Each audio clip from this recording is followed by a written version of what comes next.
I'm really not comfortable talking about what we're going to talk about today, but when you have a channel that's centered around the NFL, the NBA, and there's a story of this magnitude going on right now, you can't just sit around and ignore it.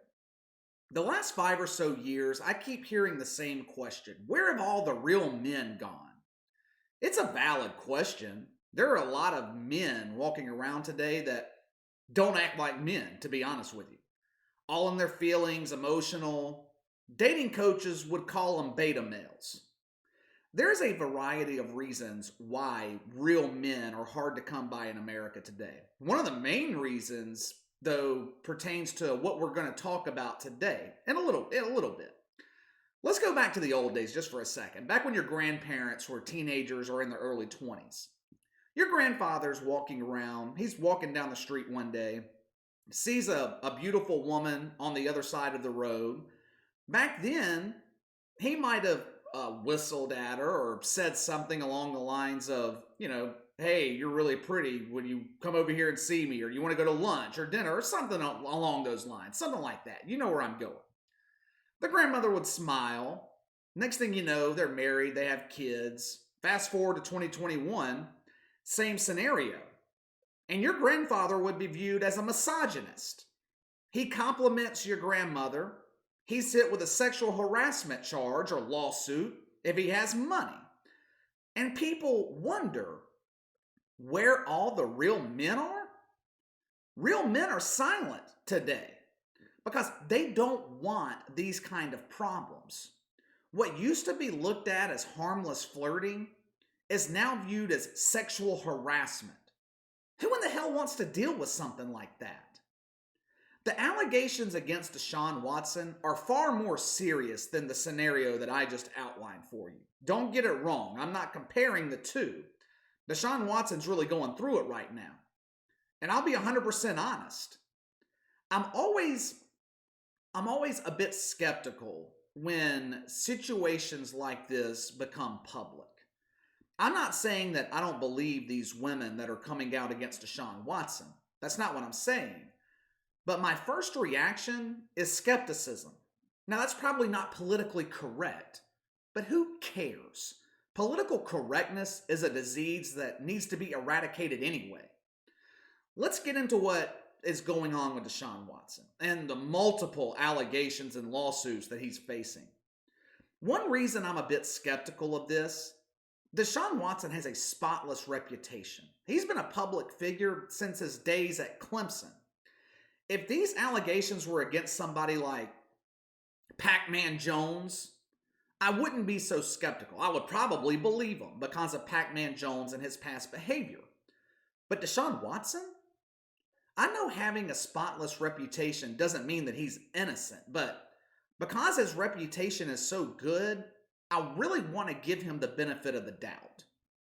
The first lawsuit against him was filed on Tuesday night, and it alleges inappropriate conduct in the home of a massage therapist that Deshaun Watson was seeing to get massages. The alleged incident occurred last March 2020. The second lawsuit, filed Wednesday, the very next day, supposedly occurred back in August of 2020. Both women claim that Deshaun Watson committed civil assault. He allegedly touched a massage therapist with his penis, and that he intentionally or knowingly caused physical contact with these women when Deshaun Watson knew, or he should have reasonably known, that the women would take the contact offensively. The second lawsuit claims that Deshaun Watson's behavior is part of a disturbing pattern of behavior of him preying on vulnerable women. Now, all of a sudden, it's gone from 2 lawsuits against him to 9. In a span of 3 days, 2 lawsuits to 9. Yesterday, when I was preparing for this story, it was only 6. It seems like there's a new accusation against Deshaun Watson coming out daily. We've seen this type of thing happen before with athletes or celebrities. One woman comes out, then another, then another. Next thing you know, half the damn country is accusing them of sexual harassment. Deshaun Watson took to Twitter the other day to defend himself. He said that he rejected a baseless 6-figure settlement demand and that this is about clearing his name. We really don't have much information at this point on this case, and I hate to speculate about who's telling the truth here because we really don't know. But that first part of Deshaun Watson's Twitter statement, if it's true, it raises a red flag for me. If he really did reject a settlement in the six figures to one of these women or multiple women, who knows? But if he really did reject a six-figure settlement, it makes me wonder if that particular woman is telling the truth. I'm always skeptical in these types of cases when civil charges are brought before criminal charges.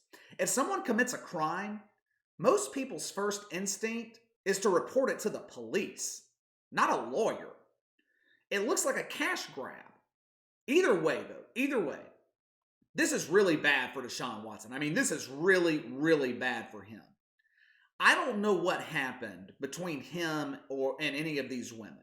And I'm not going to sit here and speculate as to what happened, but let's just assume for 1 second that none of this is true. Let's assume for a moment that Deshaun Watson is innocent and this is a smear campaign or a cash grab. He will never get his spotless reputation back. This will taint his reputation forever. Do you guys remember the Duke lacrosse scandal 15 or so years ago when the Duke lacrosse players were accused of, I think they were accused of raping a girl at a frat party or something? Nancy Grace crucified them on CNN every night. It went on for months, night after night. Nancy Grace ruined their reputation. Then it comes out a few months later, maybe even a year later, that the allegations against the Duke lacrosse players were false. They weren't real. And the story just went away, just like that, just goes away. But if you bring up Duke lacrosse today, in 2021, the first thing that comes to mind is rape. Not that the allegations were completely made up. People think of rape. It is going to be the same thing with Deshaun Watson, if he is innocent. He could be guilty. We just don't know at this point. However, guilty or innocent, this is at least partially Deshaun Watson's fault. When you're a public figure, especially a professional athlete, you can't put yourself in a situation where you're in the home of a massage therapist or a woman and you don't really know her and you're alone, no witnesses. You put yourself in a situation where it's he said, she said. And in this culture, in America today, most people are always going to believe the woman, especially certain media outlets. Deshaun Watson put himself in a lose-lose situation. You're making $40 million a year. You have got to know that you're a target. People will take advantage of you. You've got to be smarter than that. You've got to be more careful. I know Deshaun Watson's young, but these are the types of things that can happen when you're young and rich and a public figure, a professional athlete. One of the allegations I read about against Deshaun Watson, he is hitting up a woman on Instagram, talking about flying her out to see him, meeting at a hotel. I mean, are you kidding? Dude, you can't do things like that. If Skeeter from Toledo wants to DM a woman on Instagram and offer the same thing, no one cares. Skeeter's broke. If Deshaun Watson does it, you are setting yourself up for a disaster. It's not a good look. When an accusation gets thrown out there, just like what happened, it leaves the door wide open for the public to speculate. Now, what does all this mean for Deshaun Watson's NFL career?